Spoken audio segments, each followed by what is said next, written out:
My name is Madison Timmons. And I'm JT Timmons. And this is From One to Wicked, a podcast where we talk about malevolent spirits from around the world and rate them on a scale from 1 to wicked. Hello, everyone, and welcome to another episode of From One to Wicked. My name is Madison Timmons. And I'm JT Timmons. And today we are going to talk about one of the most interesting exorcism cases. I love a good exorcism. I also love a good exorcism. I think everyone does. Yeah, all of our listeners, I think that you just love exorcisms. Well, yeah. I mean, we're all spooky people here. We're very spooky. So we're going to actually talk about the Roland Doe case. Ooh, very cool. Before we get started on that, I definitely want to thank a few of our newer patrons, give them a shout out. Wee-hoo. And that is Bad Lil Goth, Lauren, Chastity Wynn, and Penny Boyce. Thank y'all so much for your support. And if y'all want to join our Patreon, we have it's like a slew of different things that you can get. There are early episodes, bonus episodes. We post every single day in Patreon, just updating y'all with the new things that we're doing. We low key, but now it's high key, have a series coming out for the most haunted city on earth. So just all that stuff, you don't want to miss it. Absolutely. Cool. So Roland Doe, if you're not familiar with his case, he was the kid that inspired the movie The Exorcist. Mm-hmm. I knew that. Which is interesting that they chose to make Reagan a girl when Roland was a boy. I think just Reagan is women, creepier. Well, no, it went like girls in general, like creepy little girls versus a creepy little boy. It's like a creepy little boy. It's like, oh, okay, whatever. But then a creepy little girl, it's like, ugh. Yeah. No, I totally get that. But like, also there's some weird things about this case. For the one, why is he called Roland Doe when that's not his actual name? His name is Roland, but that's not his last name. Oh. And so I don't know why we refer to him as Roland Doe, but is... Maybe the person that called him that is like, a pastry chef. And was like, maybe, I mean, I could see that. I guess. But yeah, so I did a lot of research on this, and honestly, I was pretty familiar with this case, but there is some things that I do enjoy about it because they got it right in the movie. Okay. Not necessarily like projectile vomiting and head twisting backwards. No, that didn't happen. But there are things in it that they did in the film that actually happened, which I think is pretty cool. Did he say nasty words? Well, of course. I mean, every possession case they say vulgar things. So here's what I want to know. Here's what want to. By the end of this episode, I want to confirm for myself that this is a real exorcism. It's documented. Sure. I mean, there's plenty of things that are documented, but we read about the German exorcism of. But I will say though, this is documented. What's the German one? It's the exorcism of Clara. It's anyway. Yeah. We'll get to that. But and that seemed like it was just a messed up family. Exorcising someone who was not possessed with a demon, but no, this kid was definitely possessed. Okay. So all right. Okay. Well, let's get into it. All right. So starting out in the 1940s, Roland Doe his actual name is Roland Hunkeler. He's German, so it would be Hunkeler. So his family was German American, and they lived in the suburbs outside of Washington D.C. All right. So pretty much they were a normal family, and things really started to go awry when the family member called Aunt Harriet passed away, and she and Roland were particularly close. Harriet was a spiritualist, and she taught Roland many different types of divination, and she taught him how to use Ouija boards and things like that. So there's no confirmed exact moment where they believe that he became possessed. You just basically said it. Yeah.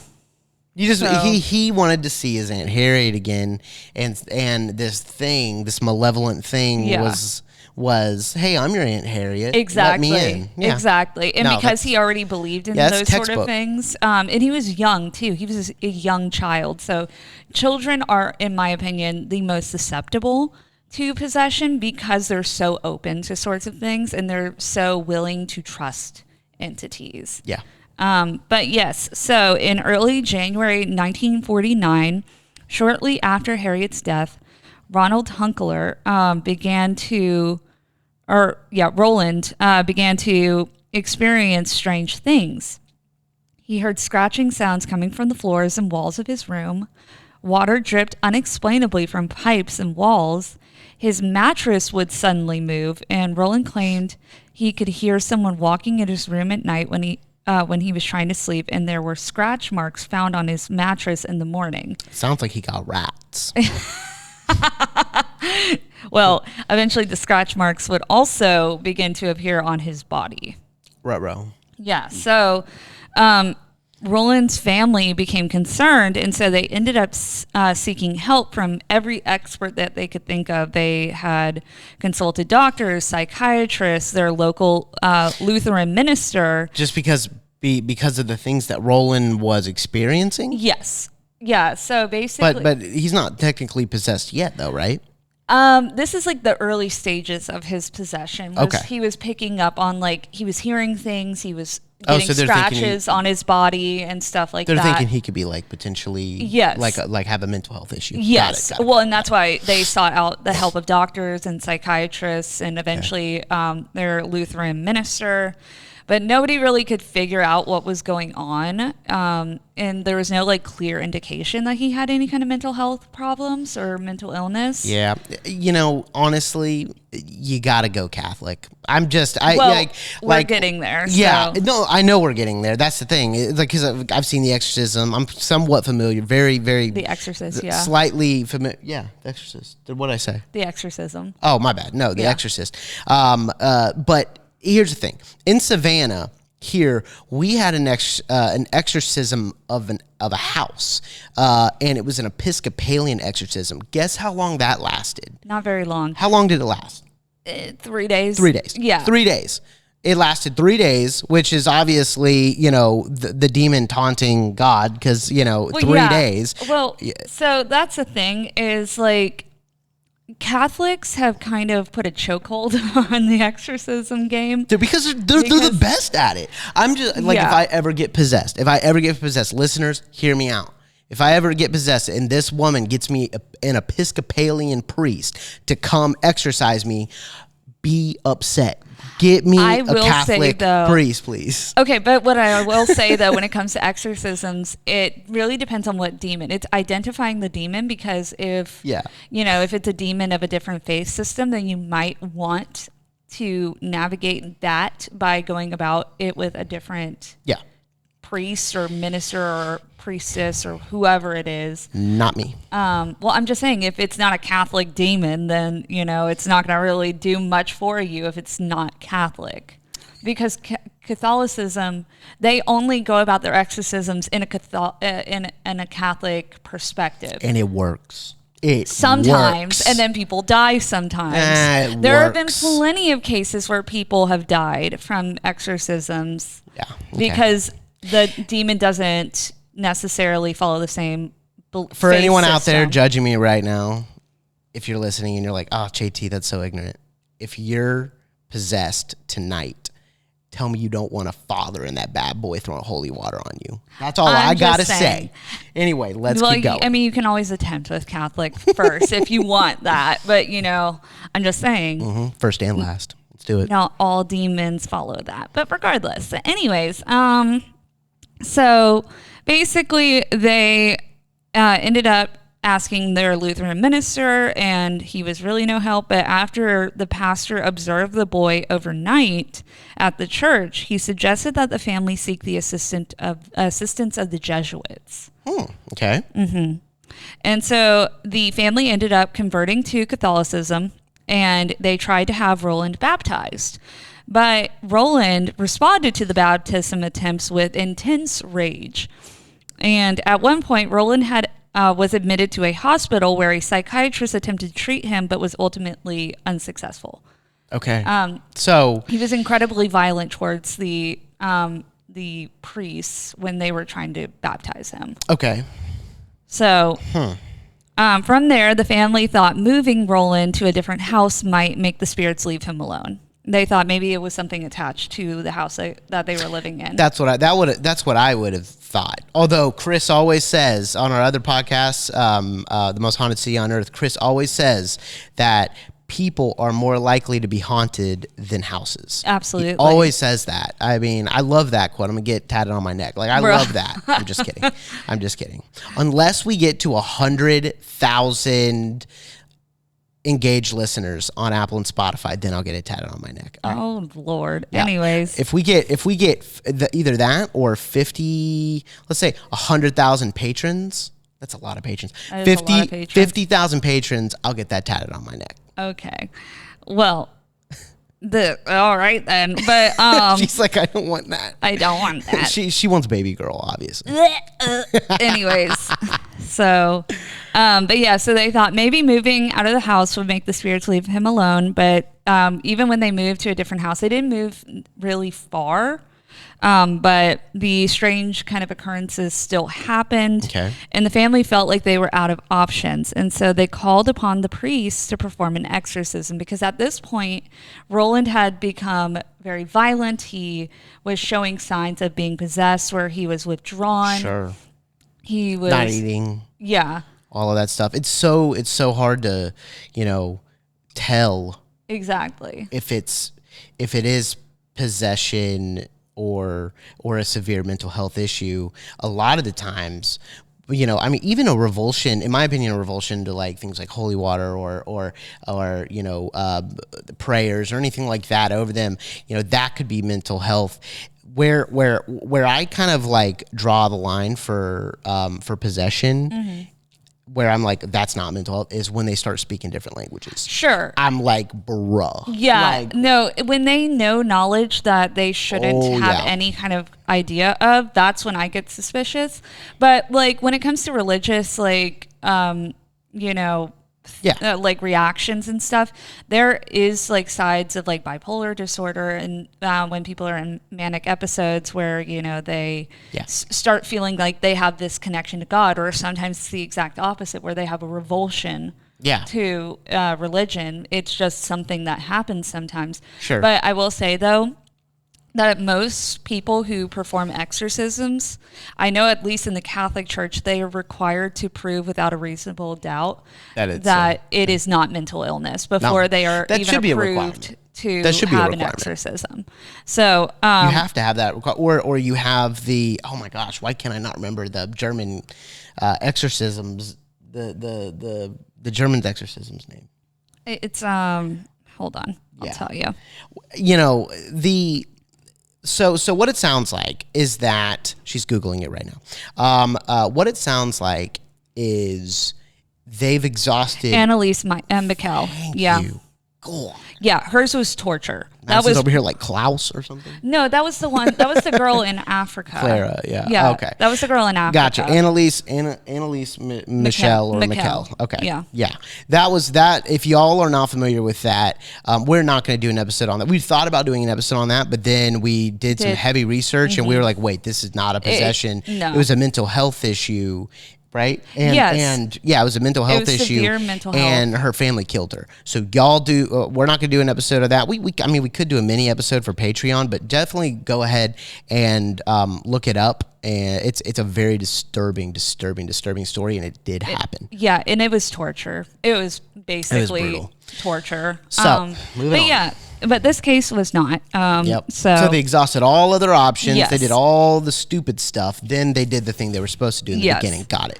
And so from there, the family would contact Father E. Albert Hughes, the local Catholic priest, who asked his superior's permission to perform an exorcism and on the boy in late February of 1949, and the church granted Hughes' request. Real quick, just going back, you said that they converted to Catholicism? Yes. Why? They believed that if they converted to Catholicism and they had Roland baptized, then the demons wouldn't So maybe I do also you think the Catholic Church wouldn't accept them. Sure. If they Yeah, didn't that's what convert to I'm thinking. Catholicism. That's what I'm thinking. So I don't know. I don't know. I wish we had the Pope here so we could ask him. But basically, if you're not Catholic, are you screwed? Because that's crazy. I would think that, that the Catholics would understand that, like, I don't know if you're a believer or not, but obviously they are. I would think that the Catholics would believe that God would want them to help anybody, no matter what their religious preferences are. A lot of Catholic churches are very closed off to people who are not Catholic. So I feel like, I don't know. If we have a Catholic listening that's familiar with that, please let us know, because I do believe that they would help about anybody. But it's also really hard with Catholics demonology, like Catholic demonology, because of the fact that it's so closed off. Yeah, they really do rope it off keep it when they close could be entertaining us. Right. They keep it very close to the chest, and it's hard to get accurate information. Like, that's not just like pieces of things that they allow the public to know. So maybe the Catholic Church told them that they had to convert to Catholicism first. I don't know, but they did that. So, basically, Father Hughes's request for the exorcism was granted, and for the exorcism, Hughes had strapped the boy to the mattress and began the recitations. But he had to stop the rite when Roland broke off a piece of the mattress spring and slashed the father across his shoulders, leaving the exorcism unfinished. Yeah. Whoa. And how old is this little boy? He's like, they didn't confirm exactly what age he was when he got confirmed or exorcised, but basically he's somewhere around like the ages of like 8 to 10 years old. Wow. Yeah. So we're seeing like superhuman power from a kid this unnatural strength. Wow, y'all. Mm-hmm. So this actually happened. Yes, all of this is confirmed. I believe in demons. I believe in demons 100%. And that is honestly, that's why I don't mess with Ouija boards. I don't even try to talk to the dead, because I ain't trying to let anything in that could be like this. But this is crazy. Mm-hmm. It is crazy. This proves a lot. And so, basically, Father Hughes said that he was not going to try to exorcise him anymore. But a few days after that first unsuccessful exorcism, red scratches started to appear on Roland, and one of the scratches formed the word Louis, which indicated to Roland's mother that the family needed to go to St. Louis, where they had relatives. Huh? And they thought that was like a sign, essentially saying that they needed to go to St. Louis. Why would the demon? I completely agree, but like that doesn't make any sense. But that is that. So they still alive? Can we call them and ask them? No, everybody's like super dead. But I will say though, so like in the movie The Exorcist, like the famous like White House that they do the exorcism in, that was in St. Louis. The exorcism that The Exorcist is based off of was in St. Louis, Missouri. Oh. Yeah. Really? Yeah. They was DC. No, they moved from DC after that first exorcism failed. Duh. And then because they thought it might be the house. Yes. Okay. Well, so they lived in DC, lived in one house, and the incident started happening. Then they moved to another house in DC. Oh, so okay. So all that was now they're moving to St. Louis because of the word Louis. Yes. Got it. That was scratched on his chest. Got it. And so they had family that lived there, and they thought maybe that was what they needed to save their son, essentially. Heard. And so they had a cousin of the family who was attending St. Louis University at the time, and she put the family in touch with Father Walter H. Halloran and Reverend William Bowdern. Okay. After consulting with the university's president, these two Jesuits agreed so that one priest, he said, he gave up on him. He gave up? Mm-hmm. Just over a scratch? Yeah, a lot of. Come on.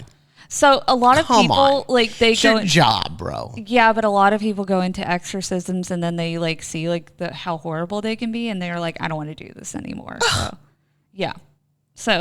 Okay. So basically, these two Jesuits agreed to perform an exorcism on Roland with the help of several assistants. Okay. So the men gathered at the famous Exorcist house on Roanoke Drive in early March of 1949. There, the exorcist witnessed scratching on the boy's body and the mattress moving violently. These were the same things that happened in Maryland when the first exorcism failed. Yeah. So, along with the strange happenings, Bowdern and Halloran, according to their reports, noticed a pattern in Roland's behavior. He was calm and normal during the day, but at night, after settling in for bed, he would exhibit strange behavior, including screaming and wild outbursts. Roland would also enter a trance-like state and start making sounds in a guttural voice. The priests also said they saw objects flying in the boy's presence and noted that he would react violently when he saw any sacred object presented by the attending Jesuits. Yeah, so this is for like sure classic demonic possession. demonic possession. It's only classic because of because of him, The Exorcist. Yeah, exactly. Well, because of the movie, because everyone associates all of this to this because of that movie. Exactly. Yeah. And so at one point during the week-long observation before they did the exorcism, Bowdern reportedly saw an X appear in scratches on Roland's chest, which the priest believed signified the number 10. 10? Yep. And well, you'll see in a second. Okay. Another incident, a pitchfork-shaped pattern of red lines moved from the boy's thigh and went down towards his ankle. This would happen every night for more than a month. This poor kid. I know, right? Jeez. But once the red X appeared on Roland's chest, the priest believed he was possessed by 10 demons, because X being the Roman numeral for 10. Oh, so he tried to like see his grandma, like and probably open up his aunt. His aunt, sorry, and opened up a portal, and 10 whole demons came in. I mean, it happens, but it's like. But or maybe one came in and was like, kept the door open, like, hey, come on in. Well, so here's the thing is there have been reported incidents of people being possessed by multiple demons. No, I know that. It is totally possible, but it is less likely than just being possessed by a single demon. Sure. But regardless, so the two fathers never gave up, and they continued to do exorcisms night after night. And on the evening of March 20th, the exorcism reached an unhealthy new level. Ooh. So Roland had urinated all over his bed and began shouting and cursing at the priests. Now, Roland's parents thought they were torturing him. So basically, they stopped the exorcisms and they took him to Alexian Brothers Hospital in St. Louis for a more serious treatment. More serious than an exorcism? Yeah, so they thought that he was being tortured, and they're like, well, maybe he's not possessed, and maybe all these fathers are torturing our son. Come on. Right? Let's be real, dude. And so, but the two exorcists, they did not give up on Roland, and they ended up going to Alexian Brothers Hospital. And on April 18th, what they refer to as a miracle occurred in Roland's room at the hospital. It was the Monday after Easter, and Roland woke up with seizures. He yelled at the priest, saying that Satan would always be within him. So the priests laid holy relics, crucifix, medals, and rosaries on him. And at 10:45 p.m. that evening, the attending priest called on St. Michael to expel Satan from Roland's body. Yeah. They shouted at Satan, saying that St. Michael would battle him for Roland's soul. Ooh. 7 minutes later, Roland came out of his trance and said he's gone. The boy recounted how he had a vision that St. Michael vanquished Satan on a great battlefield. That's dope.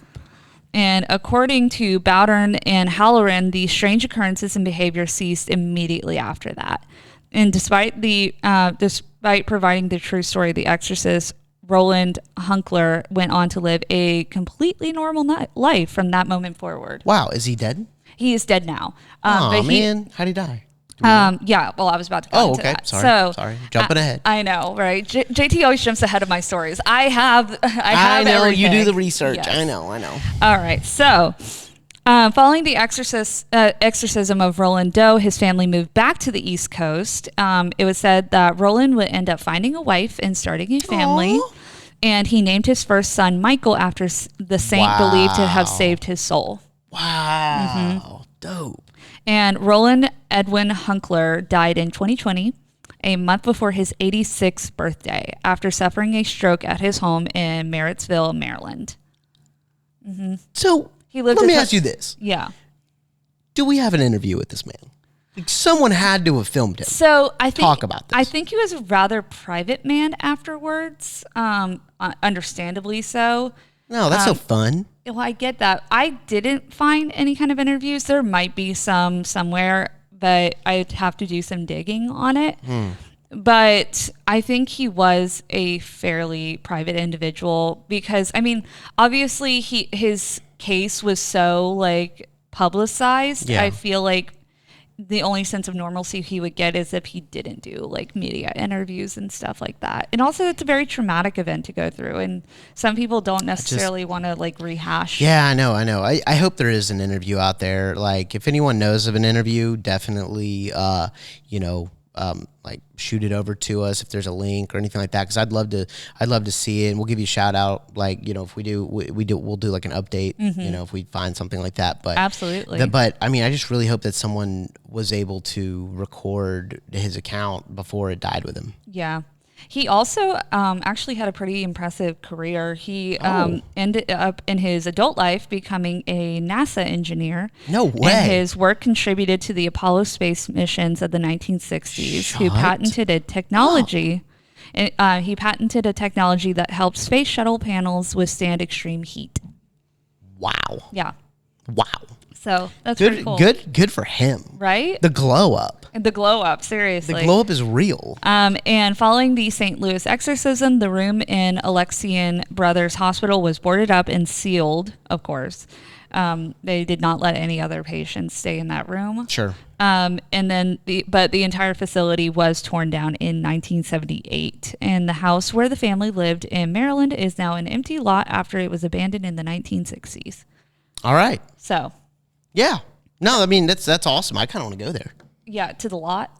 Yeah. To the lot. Absolutely. You could stand in the area where, exorcism where happened. a full-blown demonic possession happened. Yeah. I mean, that's really good. I always love going to the St. Julian Street Demon House over there and just looking at it, just knowing what has happened inside of it. Absolutely. We should do a From One to Wicked episode on that. And also, I think we are going to do a Patreon exclusive, just telling the story of Annalise Mikkel. Yeah, it's a brutal story. It really is. I think we should do that because again, it's not a haunting, so we can't really put it on this show, but we could still tell the story for anyone that wants to listen on Patreon. Okay, but on the case of this, definitely for sure in my mind, just classic demonic possession. He was definitely possessed by something. I don't know if it necessarily was Satan or if that was just like kind of a... I could see a demon lying and saying he's Satan. Well, sure, but like, I mean, I don't know. I don't know if that was like, because there's no written record of exactly what was said during the actual exorcism, because obviously there was nobody there with a typewriter sitting there just being like, and then Satan said blah, blah, blah, blah, blah. Wish there was. I know, I wish there was too. What were we doing? But I feel like there was definitely some very malicious and powerful demonic force within him. Mm-hmm. And they were able to save him, which I think is pretty cool. But in the instance of, like how malevolent is the spirit, obviously it's a very malevolent spirit. It has chosen to enter a human's body, which is already one of the most evil acts a spirit could do. Heck yeah. To literally hijack a human's entire essence. Yes. And then on top of it, it injured people. It tortured that child basically for almost a year, pretty much. Yeah. So it's like, and from what it seems like, even though there wasn't necessarily like that specific account of like this is how he got possessed, it sounds like exactly what JT said. The entity was trying to say like, oh, I'm your Aunt Harriet and like I'm here. That's the scariest thing to exactly me. It's like if you open up a portal and you know you're either a little kid or just anybody, and you know, because we mourn so hard, you know, like if I didn't know about, you know, portals, and I didn't know about, you know, the chance that you could let a demon in, if Madison, you know, knock on wood, but if she were to pass away, and I didn't know any of that, I would probably try a Ouija board, you know, just to talk to her or hear one. That was freaking creepy. What was that? Something just popped behind us, and we're in an empty theater, so that's, yeah. But anyway, yeah. So as I was saying, you know, I know that I would try that out just so I can talk to her, you know, or just see her, and just the fact that there's something that could mimic, you know, her, to make you trust that it is that person, and then all of a sudden, you know, take you over, or, you know, do malevolent things around you. That for sure is very frightening. Well, anything that like is preying upon your vulnerability and your hurt from losing a loved one is evil, in my opinion. It's just evil. So do you want to go ahead and rate let's do it. Let's do it. You want to go first or me? Go. You can go first. All right. So I had this number in my head probably for the past 5 minutes, but I'm going to give the demon or demons that possessed Roland a 7.5. I would agree with that. Oh, you're going to go with the same one? I was going to go with a 7, but I agree with your 7.5. Yeah, because I mean, I can, on a malevolent standpoint, I can appreciate the resistance it put up against, you know, all the priests and all of that, even making a priest quit, you know, and then also the fact that it was making the family think that the priests are torturing it, like him, and all of that stuff. That all is a very, very powerful evil entity, with sophistication, right? Like that's an organized demon right there. But it was beat eventually, and it did scram. It really did. It just got right out of that boy. And the boy was able to live a healthy, you know, long life, you know, lived to 86, right? Like, I mean, just about 86. So lived to 85. Like, you know, for me, that's what lowers it down from like something like, a 9, like what I gave Bloody Mackenzie. Bloody Mackenzie. Yeah. You know, because Bloody Mackenzie, again, we'll always bring up Bloody Mackenzie because so far he's been the highest one at a 9. I mean, absolutely. We both said 9 too. Yeah. Like he was an evil guy in life and in the afterlife. Yeah, so and the fact that he isn't a demon, or, you know, or I don't know if he's turned into one or whatever, but just the fact that, you know, he's just that powerful takes him to that. For me, I feel like these Roland Doe demons are your rudimentary demons. It's the demons that, you know, they're probably, you know, super creepy looking, and they have hooves and all that stuff. Well, demons don't always have hooves and horns and stuff. Well, that's how I visualize. Well, a lot of people do, but like actually, traditionally, if you look at depiction of demons are actually quite beautiful, because that's here she goes.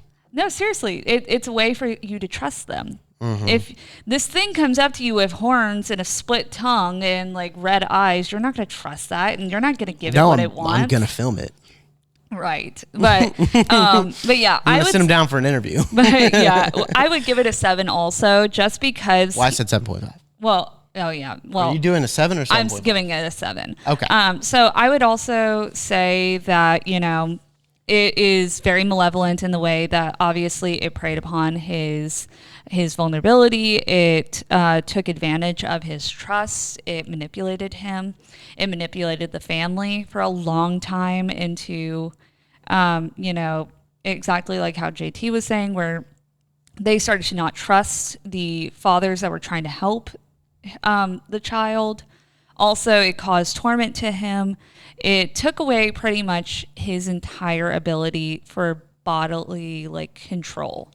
And that's evil, in my opinion, because entities that were never alive were never meant to have any kind of human form or human control.